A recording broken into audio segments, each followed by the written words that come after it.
Deus estabeleceu a lei para que o homem entendesse que ele tinha pecado.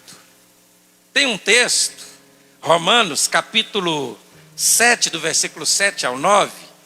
Você consegue colocar aí, Micael, para nós?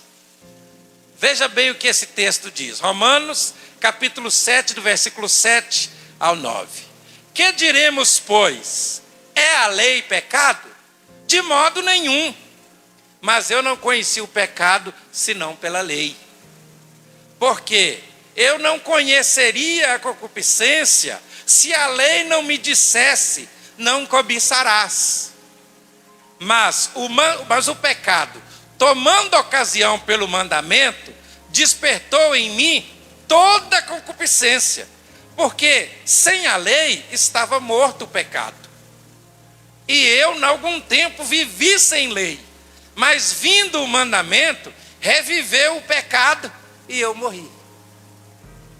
Eu acho essa expressão de Paulo, quando ele diz assim: quando eu vi a lei, quando eu conheci a lei, eu vivia sem pecado antes. Mas quando o pecado veio, eu morri. Por quê? Porque qual era o objetivo da lei?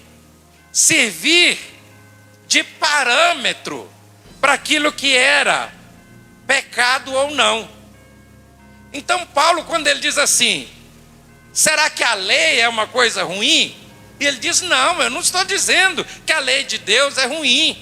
Claro que não. Mas eu estou dizendo que a lei é que me trouxe o conhecimento do pecado. Se a lei não tivesse dito, não cobiçarás, mesmo que eu desejasse alguma coisa, eu não saberia que aquilo é pecado. Então, quando eu estava sem lei, o pecado estava morto, no sentido de não existir.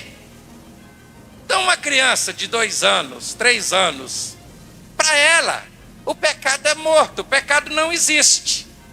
Mas a partir do momento em que ela cresce, e que ela começa a receber a instrução, e ela desobedece essa instrução, aí ela começa a pecar. Agora, é importante dizer que Deus não simplesmente mostrou para o homem o quanto ele era pecador, mas ele estabeleceu um plano para que o homem pudesse ser livre do domínio do pecado.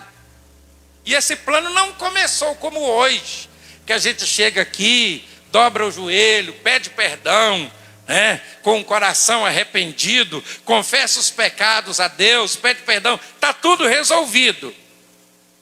Isso funciona hoje por causa do nível de conhecimento de Deus que nós temos, que não é o mesmo que era lá no tempo do Antigo Testamento. Então Deus estabeleceu uma maneira do homem expressar o seu arrependimento. Evangelho de Mateus, capítulo 6, ali no Sermão da Montanha. Nós vamos ler a partir do versículo 9, do versículo 9 até o versículo de número 14. Evangelho de Mateus, capítulo 6, do versículo 9 ao versículo 14. Louvado seja o nome do Senhor. Vamos ler todos juntos? Portanto, vós orareis assim: Pai nosso que estás no céu, santificado seja o teu nome. Venha o teu reino. Seja feita a tua vontade, tanto na terra como no céu. O pão nosso de cada dia dai-nos hoje. Perdoa as nossas dívidas, assim como nós perdoamos aos nossos devedores. E não nos induzas à tentação, mas livra-nos do mal, porque teu é o reino, e o poder, e a glória para sempre. Amém. Porque se perdoardes aos homens as suas ofensas, também vosso Pai Celestial vos perdoará a vós. Se, porém, não perdoardes aos homens as suas ofensas, também o vosso Pai não perdoará as vossas ofensas. Louvado seja o nome do Senhor. Vamos orar nesta noite. Pai, nós te damos graças, porque o Senhor tem nos dado a oportunidade de estar na tua presença, Pai, para adorar o seu nome, para meditar na tua palavra. Eu te agradeço, Senhor, por cada um dos teus filhos que deixaram o seu lar e vieram glorificar a ti, meditar na tua palavra, que o Senhor possa falar aos nossos corações, que o Senhor possa operar em nós, segundo a tua bondade, Senhor, segundo a tua misericórdia, Pai. Em nome de Jesus, nós te pedimos. Amém. As crianças estão liberadas, para estarem ali no departamento infantil. Haverá ensaio. Louvado seja Deus. Nesta noite eu quero meditar com os irmãos, dando continuidade àquele tema que temos falado sobre como lidarmos uns com os outros, como servirmos uns aos outros no amor de Cristo. E o servir uns aos outros não é somente nós servirmos a Santa Ceia aos irmãos no dia da ministração, não é somente nós estarmos aqui mais cedo para fazer algum trabalho para a obra de Deus.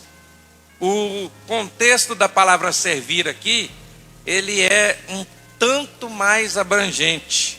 Ele tem um alcance muito maior, porque na nossa convivência, no nosso dia a dia, nós também servimos uns aos outros. E às vezes nós não temos nenhum problema aqui no momento do culto, Às vezes a gente não tem uma dificuldade imediata aqui, nos momentos de celebração, mas nós convivemos uns com os outros. Houve um tempo em que essa convivência tinha uma necessidade absoluta da presença física. Então, para a gente conviver, a gente tinha que estar juntos, fisicamente. Mas o tempo passou e foram surgindo coisas novas. E entre essas coisas novas que acabaram surgiu as tais redes sociais. E embora as redes sociais não sirvam de parâmetro para a gente avaliar de maneira completa uma pessoa, porque na rede social a gente coloca o que quer, a gente coloca só aquilo que às vezes nos convém, mas elas servem como uma maneira moderna, diferente dessa tal convivência. Porque nós lemos aquilo que as pessoas escrevem, nós vemos aquilo que as pessoas falam, nas suas lives, nos seus vídeos, e muitas vezes nós ou nos alegramos ou nos magoamos com isso também. Então é impossível dizer que as redes sociais não influenciam na convivência. Elas não são o parâmetro, mas elas servem como um ponto de observação. E dentro de todas essas questões, todas as vezes que nós temos algum tipo de sentimento negativo a respeito do outro ou contra o outro, nós precisamos resolver essa situação. Problemas de convivência não se resolve jogando, o cisco para baixo do tapete. Problemas de convivência entre irmãos se resolve no diálogo, na conversa, no dia a dia. Esses problemas não estão presentes só no ambiente do lar da gente, mas está presente nas nossas reuniões, está presente nos trabalhos do dia a dia De modo que sempre quando isso acontece, nós precisamos de lidar com esse assunto de hoje, que é o perdão. A disciplina do perdão. Como lidar com o perdão? No nosso idioma, a palavra perdão vem de uma expressão latina, perdonare. E a expressão per sempre tem uma ideia de aumentativo. Quando a gente interpreta lá na nossa língua original, então sempre que se usa a expressão per, está usando um aumentativo. E a expressão donare quer dizer doar. Então nós podemos dizer que a expressão perdoar, de algum modo, significa doar completamente ao outro. Eu me doar ao outro dentro daquela situação que nós, por acaso, estejamos vivendo. E é importante a gente entender que essa palavra perdão, ela tem uma ligação com outras palavras, sem as quais ela não faria muito sentido. E a primeira expressão que dá sentido à palavra perdão é pecado, ou ofensa, ou falha. Por quê? Só tem necessidade de perdão quem pecou. Só é necessário perdoar alguém se ele me ofendeu, se eu me magoei. Eu só preciso pedir perdão a alguém se eu estiver magoado com ele. Então nós temos aí um conjunto de palavras que dá sentido a essa expressão perdão. A outra palavra é arrependimento. E finalmente, uma palavra que quase não se usa mais, porque nós acabamos desenvolvendo uma ideia um pouco equivocada no uso dela, mas que ela continua lá na Bíblia, que é a confissão. Então, quando nós juntamos a palavra perdão com pecado, arrependimento e confissão, nós conseguimos dar um sentido ao significado de perdão. O perdão é a solução para o pecado, para a ofensa, para a mágoa. Ou seja, como que nós resolvemos um problema de pecado? Imagina que hoje você tenha tido um dia terrível, um dia de muita confusão, um dia muito complicado, e no meio daquela situação, você disse uma palavra que na sua consciência você sente que você ofendeu a Deus. Como que você vai resolver isso? O único jeito é pedindo perdão. A mesma coisa na nossa convivência. Quando a gente responde a alguém de uma maneira ríspida, de uma maneira meio grosseira, ou quando a gente reage de uma maneira exasperada, descontrolada a alguma situação, quando alguém nos diz uma palavra ou nos conta uma situação assim, como é que eu reajo, como é que você reage? Então, a solução para o nosso problema do pecado em relação a Deus e em relação aos irmãos é a mesma: pedir perdão. Não existe outro modo de resolver o problema do pecado. E a gente precisa lidar com isso de uma maneira muito clara. A gente precisa também saber que não tem muita opção nesse campo, se não pedir perdão. E se fosse apenas chegar e dizer assim: Oséias, me perdoe daquela palavra desagradável que eu falei, daquela mensagem grosseira que eu te mandei no WhatsApp, É claro que é só um exemplo, tá, irmãos? Mas se fosse somente isso, não seria difícil, concordam comigo? Se fosse só chegar e falar. O problema é que dentro do conceito bíblico de perdão, Aliás, dentro do conceito bíblico de pedir perdão, existe algo que tem que brotar dentro de nós, que é o arrependimento. O que é o arrependimento? É quando eu interiormente reconheço que eu pequei, que eu falhei, que eu errei, que eu fiz alguma coisa que foi ofensiva a Deus ou a Deus e ao meu irmão. Em princípio, todo pecado é contra Deus. Todo pecado é a desobediência da lei de Deus. Todo pecado é a transgressão da lei de Deus. Então, mesmo quando eu peco contra o meu irmão, mesmo que eu faça alguma coisa contra o meu irmão,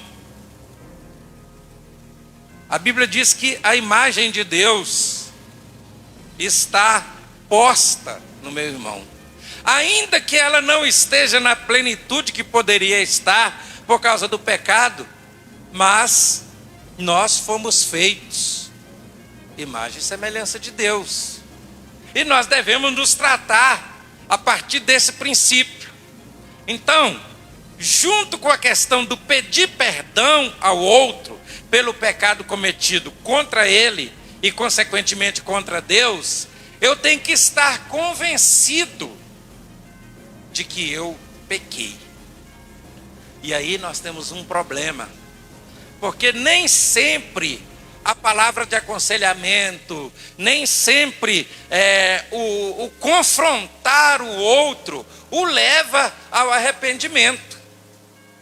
A verdade, irmãos, é que o arrependimento só acontece de maneira plena quando o Espírito Santo está em nós. O homem sem o Espírito Santo não está nem aí, irmãos. O indivíduo sem o Espírito Santo, ele está pouco preocupado se alguém se ofendeu com ele, se alguém está magoado, se o que ele está fazendo é certo ou errado. Ele diz assim: eu faço o que tem que fazer e pronto. E realmente é assim, porque o homem sem a obra do Espírito Santo, ele é inimigo de Deus, e portanto ele não reconhece pecado ou coisa alguma. O verdadeiro arrependimento é resultado da obra do Espírito Santo na vida do homem. Fora disso, não há arrependimento verdadeiro. E eu posso dar como testemunho situações que eu vivi e que eu me magoei com pessoas e que eu em algum momento até desejei o mal a essa pessoa, mas eu sabia que isso estava errado. Eu sabia, mas eu não conseguia me arrepender assim no estalar de dedos. Eu fui aconselhado, inclusive, por pessoas. Mas eu comecei a orar e falar: Senhor, me dá arrependimento. Tem misericórdia de mim, eu não posso perder a minha alma por conta disso. Eu não posso perder a minha comunhão contigo. Eu não posso me perder por causa dessa situação. E o tempo foi passando e aos poucos, começou a surgir um arrependimento no meu coração. É só o arrependimento? Pior que não. O arrependimento é a consciência interior de que eu pequei contra essa pessoa. A confissão talvez seja o mais difícil. Eu chegar para o irmão Gladson e dizer assim: irmão Gladson, eu vim aqui, eu preciso confessar ao senhor uma coisa.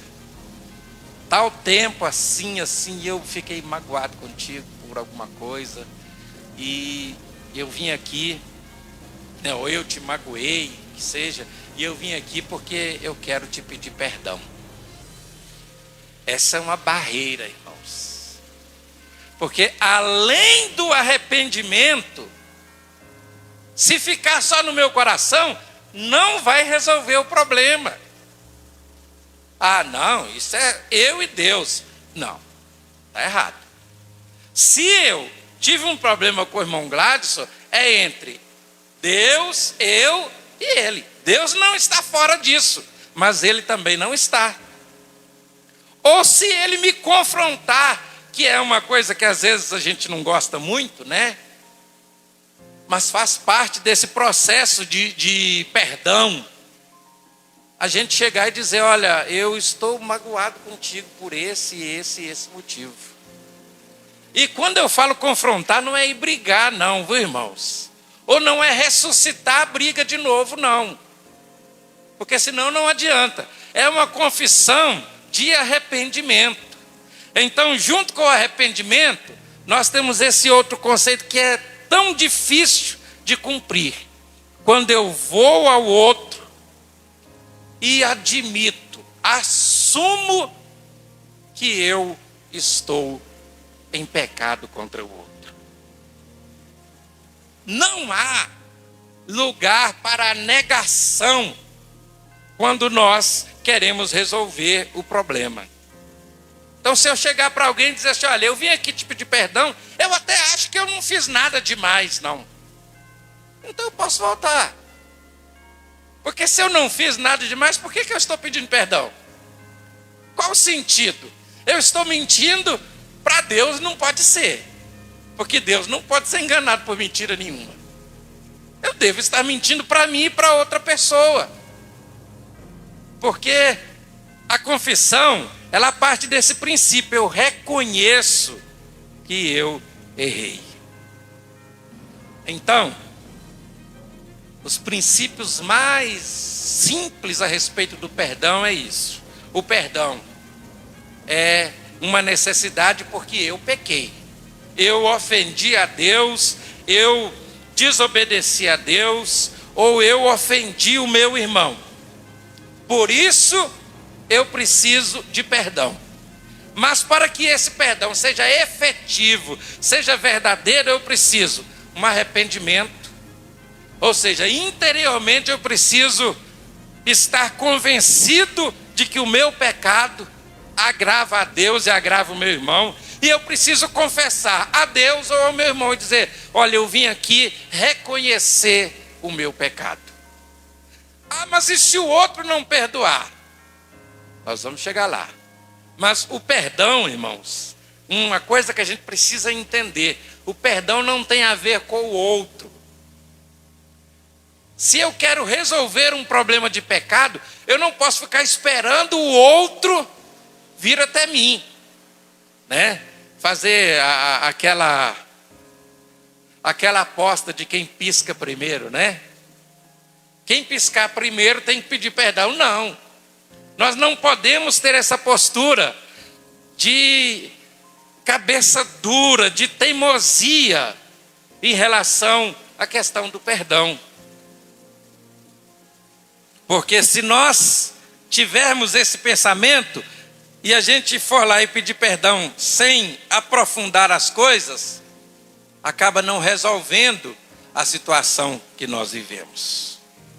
Porque o pecado acaba mostrando o fracasso de cada um de nós em manifestar aqui a natureza divina. O que nós falamos quando Cristo vem morar em nós? A Bíblia diz que nós desenvolvemos uma nova natureza. A natureza humana pecaminosa, ela tem que ser abandonada. O apóstolo Paulo diz que ela tem que morrer dentro de nós. Tal é o nível de abandono. Ah, então agora eu tenho uma nova natureza, a natureza de Cristo. Mas quando eu, mesmo sendo crente, mesmo sendo cristão, peco, eu estou fracassando em revelar o outro, a imagem de Cristo na minha vida. Agora, quando eu peço perdão, essa situação muda. Existem alguns conceitos de perdão. Deixa eu me adiantar um pouco aqui, para a gente trabalhar. É que perdão é principalmente reconciliar uns com os outros. Nós precisamos reconciliação. para que esse perdão tenha o efeito que nós desejamos, né? Ele é o quê? Ele é a reconciliação que nós fazemos com Deus ou uns com os outros. É importante a gente entender toda essa questão de pecado na Bíblia para a gente compreender no final por que a exigência do perdão é uma coisa tão séria. O pecado, nós vemos ele começar lá no Éden. O homem pecou. E a Bíblia diz que quando o homem pecou, ele ficou completamente separado de Deus. O apóstolo Paulo, né, escrevendo aos Romanos, ele diz assim: porque todos pecaram e estão destituídos da glória de Deus. Então, quando nós olhamos para o pecado de Adão, lá no Éden, parece que não tem nada a ver conosco. Mas essa natureza pecaminosa que Adão acabou adquirindo depois de desobedecer a Deus, ela passou a todos os homens. Por isso que homem algum vai viver imune ao pecado. Além de Cristo, que como homem que foi, não pecou porque também era Deus, todos os demais pecaram. E quem ainda não pecou, vai pecar. A gente pega um bebezinho assim no colo, né? Aquela coisa mais linda, sem pecado praticado por si, nenhum. Mas quanto tempo vai demorar? Antigamente, no meu tempo de menino, dizia que as pessoas começavam a pecar quando fazia 7 anos. Mas eu confesso aos irmãos que hoje um menino de 7 anos sabe de mais coisas do que eu sabia quando eu tinha 14. E o pecado, ele acaba atingindo a gente a partir do conhecimento que nós temos. Então, quando o homem peca, Deus estabeleceu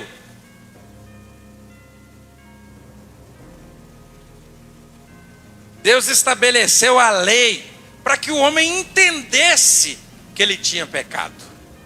Tem um texto, Romanos capítulo 7, do versículo 7 ao 9. Você consegue colocar aí, Micael, para nós?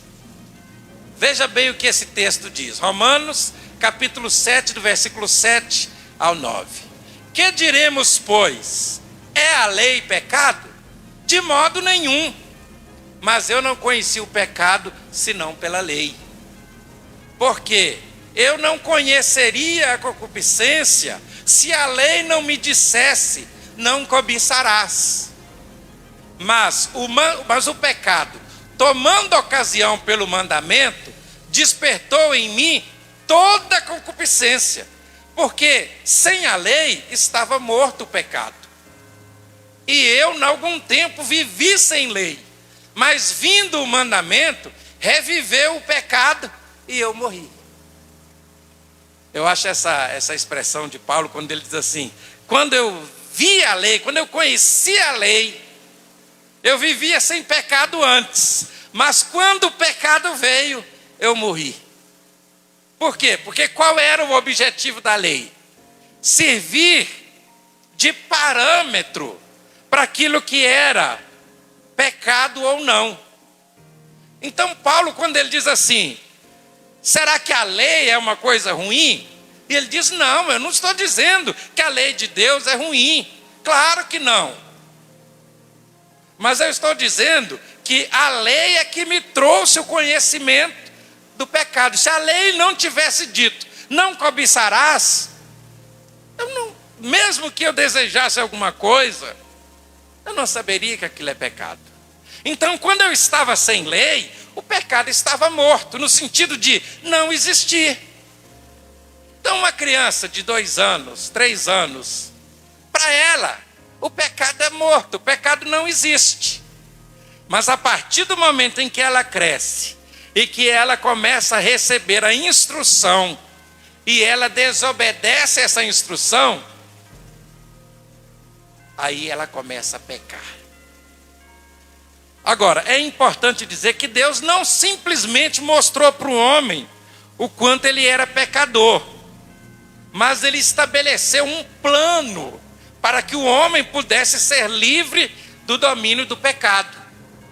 E esse plano não começou como hoje, que a gente chega aqui, dobra o joelho, pede perdão, com o coração arrependido, confessa os pecados a Deus, pede perdão, está tudo resolvido. Isso funciona hoje por causa do nível de conhecimento de Deus que nós temos, que não é o mesmo que era lá no tempo do Antigo Testamento. Então Deus estabeleceu uma maneira do homem expressar o seu arrependimento.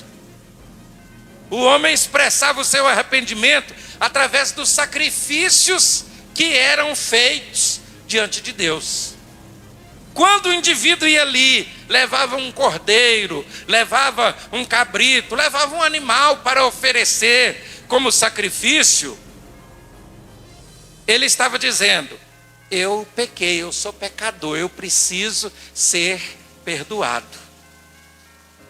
Eu preciso de perdão, por isso eu vou levar esse cordeirinho aqui, sem defeito, como manda a lei, e vou oferecer a Deus como sinal de arrependimento. Deus precisava da carne de algum daqueles animais para alguma coisa? Qual a necessidade que Deus tinha de sacrifício? Nenhuma. Mas o que ele fez é dar ao homem a possibilidade de demonstrar o seu arrependimento.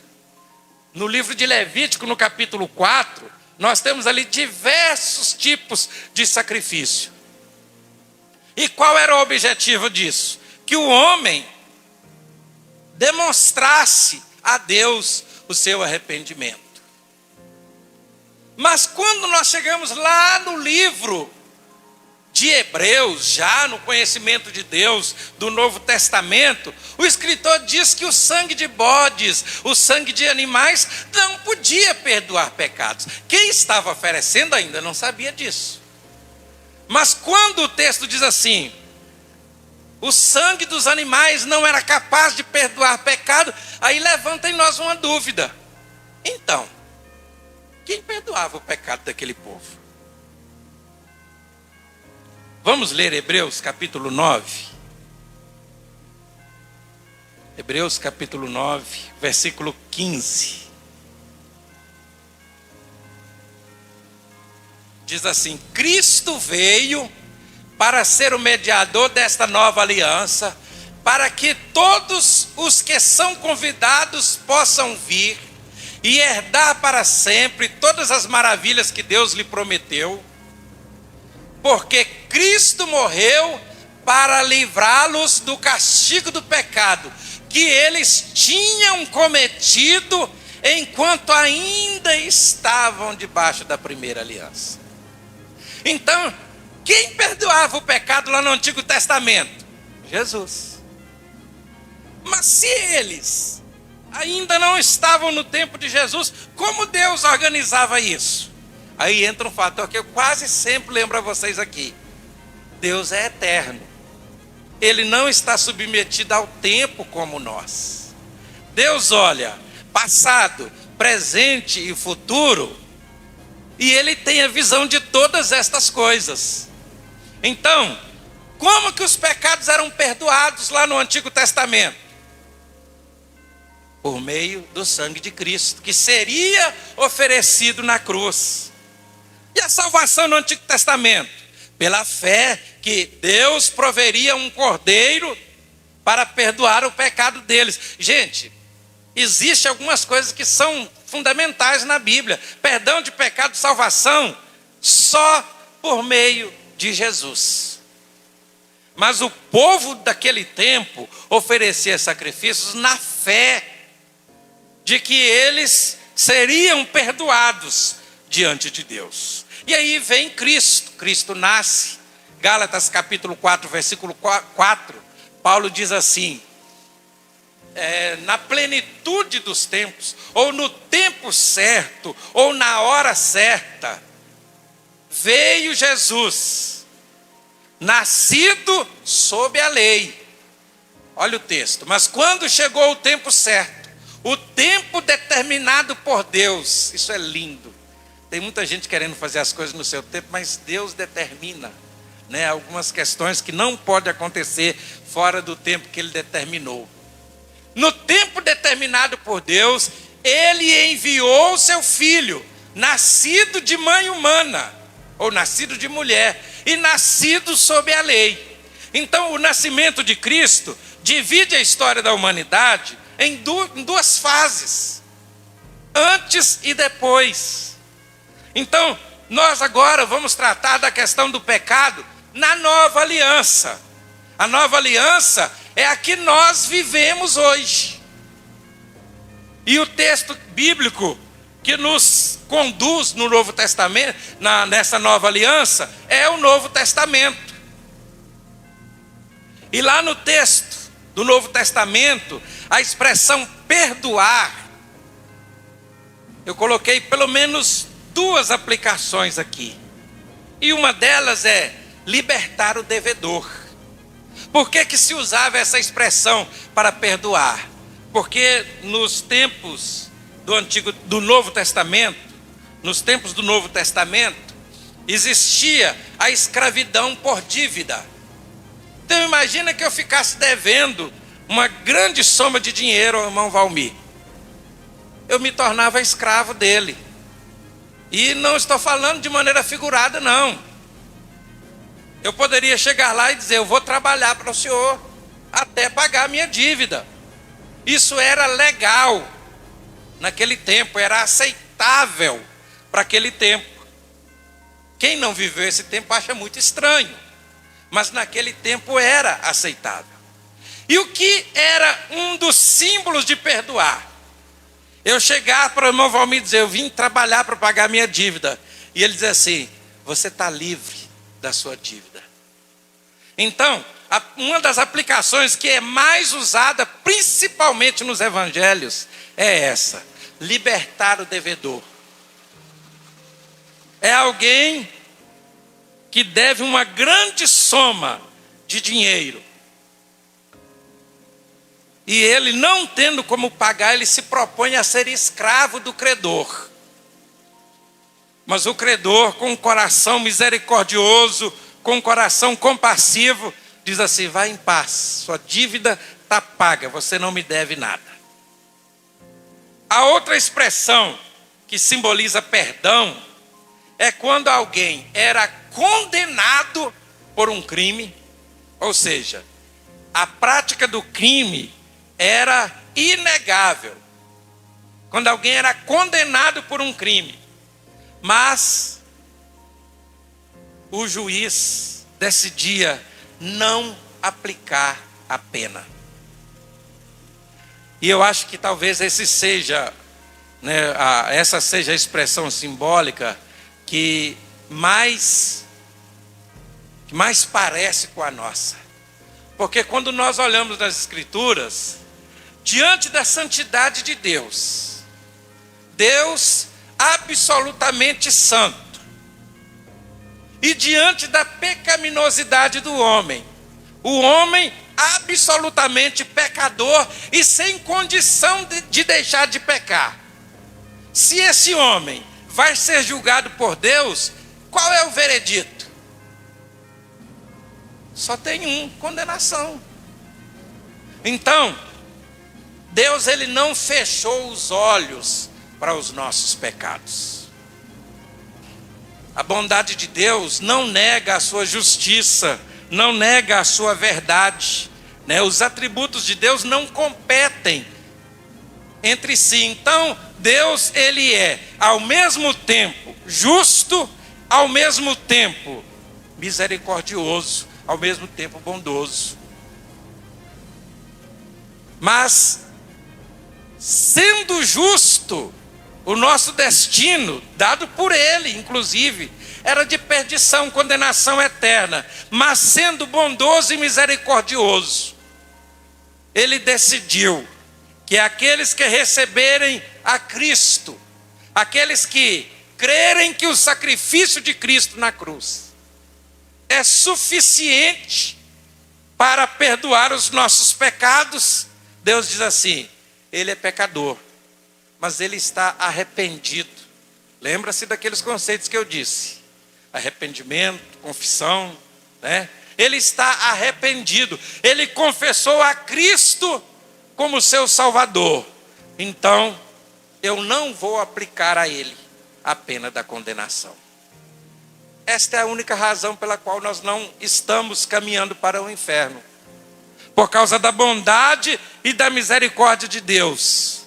Romanos capítulo 3, versículo 25. Paulo fala sobre isso.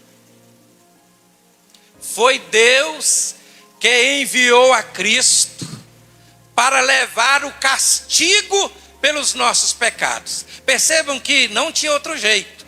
Os nossos pecados teriam que serem julgados. E nós teríamos que ser castigados. Porque Deus é santo, Deus é justo. Então ele envia a Cristo. Porque Deus foi quem enviou a Cristo para levar os nossos pecados. E assim, por fim, a ira de Deus contra nós. A ira de Deus contra o pecador é absolutamente justa. Mas Deus enviou o seu Filho e ele levou sobre si os nossos pecados. Ele usou o seu sangue para, mediante a fé, nos salvar da sua ira. Ou seja, se eu creio em Cristo, se eu coloco nele a minha fé, se eu confesso com os meus lábios, se eu creio no meu coração, como o próprio Paulo fala no capítulo 9, e eu confesso com os meus lábios a minha fé em Cristo, então o sangue de Cristo me salva da ira de Deus. A expressão salvar ali tem a ver com livrar. Desse modo, ele foi justo, mesmo não tendo castigado aqueles que pecaram em tempos passados. Ou seja, Deus continua justo, mesmo que nós tenhamos pecado. Isso porque aguardava a chegada do dia quando Cristo viria e apagaria os pecados anteriormente cometidos. Nesse versículo, Paulo está se referindo aos pecados cometidos antes da morte de Cristo. Mas o princípio se aplica a nós também. Então, isso me faz chegar a uma outra conclusão. E a conclusão é que, tanto na antiga como na nova aliança, só é possível o homem ser perdoado por meio de Cristo. Colossenses capítulo 3, ou melhor, capítulo 1, do versículo 13, o versículo 13 e o versículo 14. Olha como Paulo fala. Colossenses 1, 13 e 14. Porque ele nos resgatou das trevas e nos trouxe para o reino do seu Filho amado, que comprou a nossa liberdade. Eu gosto muito dos textos dessa tradução, porque ele, além de ser explicativo, ele é bem incisivo, ele é bem impactante. Quer dizer, Cristo comprou a nossa liberdade com o seu sangue e perdoou todos os nossos pecados. Na tradução Revista e Corrigida diz assim: nele temos a remissão dos nossos pecados. Então isso fica muito claro para nós. Antes da gente falar do pecado entre irmãos, eu quero voltar ao tema da confissão, porque esse é um tema que às vezes traz algumas dificuldades para nós. Porque nós, no Brasil especialmente, todos temos uma herança católica, uma herança religiosa católica. E os dogmas do catolicismo nos ensina que, se nós pecamos, depois que fazemos ali o primeiro ritual de confissão, a primeira comunhão, se nós pecamos, nós vamos ao sacerdote, ao padre, e ele tem poder para absolver ou não o pecador. E essa absolvição se dá através de penitências que essas pessoas fazem, né? Rezar uma certa quantidade de orações, fazer determinados sacrifícios, enfim. Esse é um princípio que é aplicado. Nós, assembleianos, fomos criados num ambiente em que, quando alguém se sentia acusado de qualquer pecado, ele substituía os indivíduos, né? Ele não ia confessar ao padre, porque ele não era mais católico. Ele vinha confessar ao pastor. E isso ocorreu décadas e décadas, sem nenhum problema, sem nenhuma dificuldade. Mas, como eu disse para vocês, o tal do conhecimento é uma bênção, mas ele traz umas confusões. Na medida que as pessoas foram conhecendo mais a Bíblia, foram estudando, vieram os cursos teológicos. Então, principalmente a partir dos anos 90, as pessoas começaram a perguntar para a gente, como obreiros: onde é que está na Bíblia que eu tenho que confessar para o pastor? E essa pergunta é legítima. No início, essa pergunta causou muito mal-estar, porque fazia parecer que estava havendo alguma dúvida em relação ao pastor, ou em relação à doutrina da igreja. Mas essa é uma pergunta absolutamente legítima. Especialmente porque, quando nós olhamos no Novo Testamento, Pedro escreveu que nós somos sacerdócio real. Ou seja, todo cristão é um sacerdote. É a doutrina que a Reforma Protestante nomeou como o sacerdócio universal de todos os santos. Peraí, se todo mundo é sacerdote, por que eu tenho que ir a um sacerdote especial para me confessar? Então eu quero aproveitar essa ocasião para dar uma esclarecida nisso. Primeiro, deixar claro que quem perdoa pecado é só Jesus, tá? Eu não posso perdoar uma ofensa que alguém tenha feito contra Deus. Se alguém se ofendeu comigo ou me ofendeu, eu não só posso, eu devo perdoá-lo. Mas o problema do pecado com Deus, eu não tenho poder para resolver. 1 João capítulo 2, a partir do versículo 1, salvo engano, diz assim: filhinhos, não pequeis, mas se pecardes, tendes brigado. Meus filhinhos, estou dizendo isso a fim de que vocês fiquem longe do pecado. Mas se vocês pecarem, existe alguém para interceder por vocês diante do Pai. O nome dele é Jesus Cristo. Aquele que é tudo quanto é bom e que agrada completamente a Deus. O versículo seguinte: foi ele quem levou sobre si a ira de Deus. Lembra que nós estávamos falando da ira de Deus lá em Romanos? Foi Cristo que levou sobre si a ira de Deus contra os nossos pecados e nos levou à comunhão com Deus. Ele tornou possível o perdão para os nossos pecados. E não somente para os nossos, mas também para os do mundo inteiro. Nas traduções que a gente usa no dia a dia, diz assim: ele é a propiciação pelos nossos pecados. E o termo propiciação é uma palavra só, mas uma frase às vezes não consegue explicar o significado. Então, somente Jesus é quem pode perdoar pecados. Outra coisa, penitência não resolve o problema do pecado diante de Deus.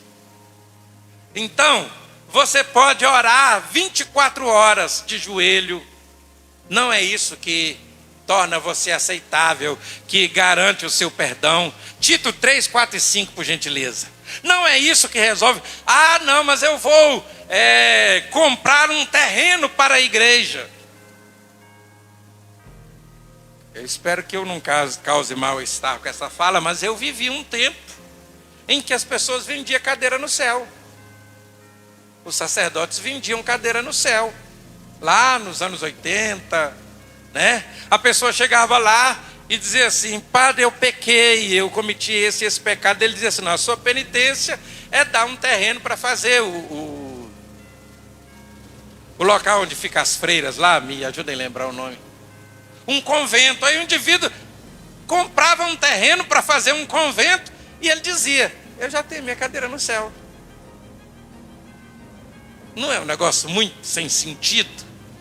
Nenhum sacrifício que você faça pode perdoar seus pecados. Somente o sangue de Cristo é quem pode perdoar os nossos pecados. Pastor, então o senhor quer dizer com isso que ninguém deve confessar algum pecado?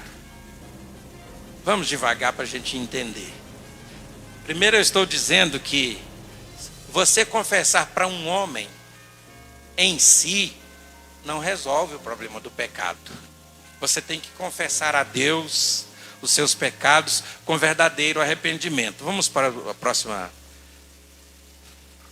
tela do slide.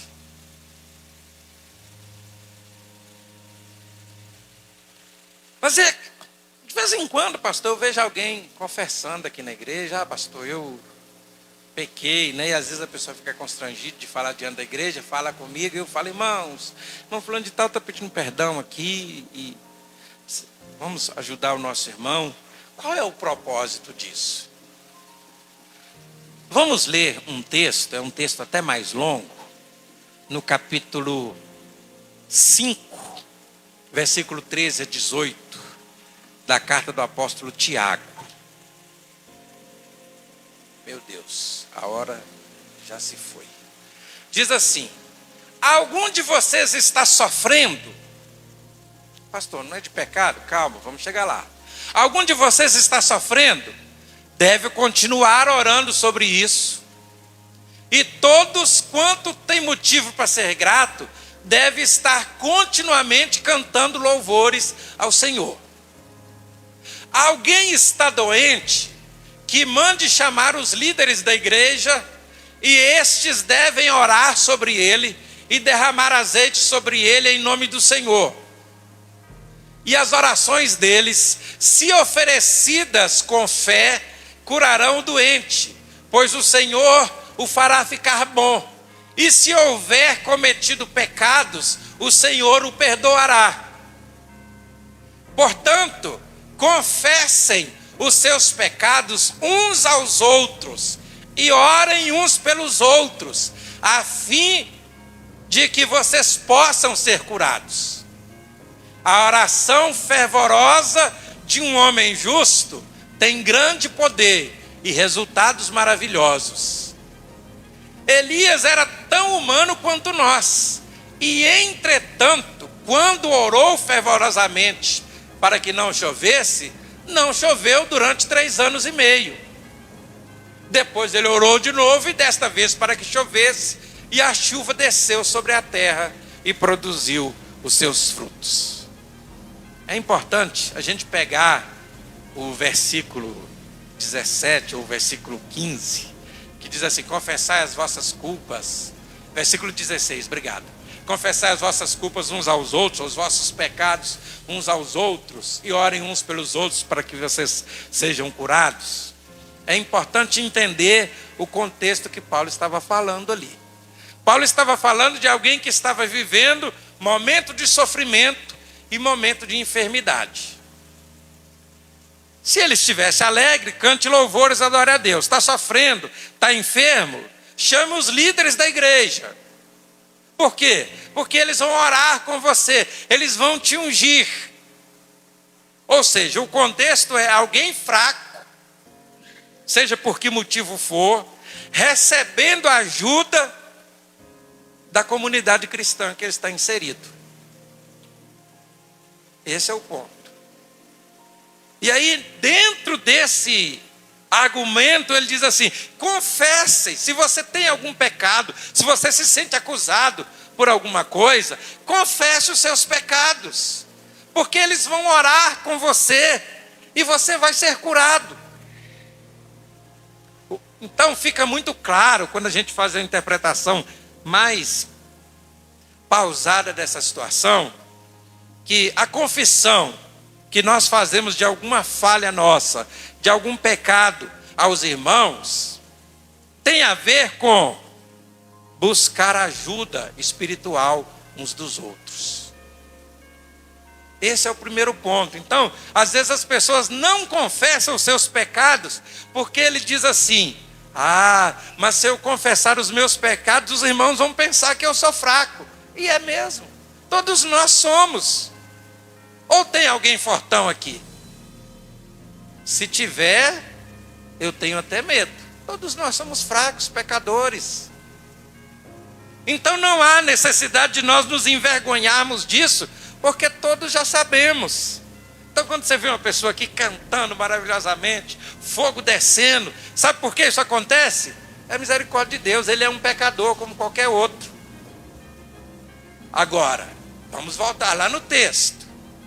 O que Paulo diz? Que a oração do justo é poderosa. Então, chame os líderes da igreja, peça a eles que te ajudem, ore com eles, confesse os seus pecados.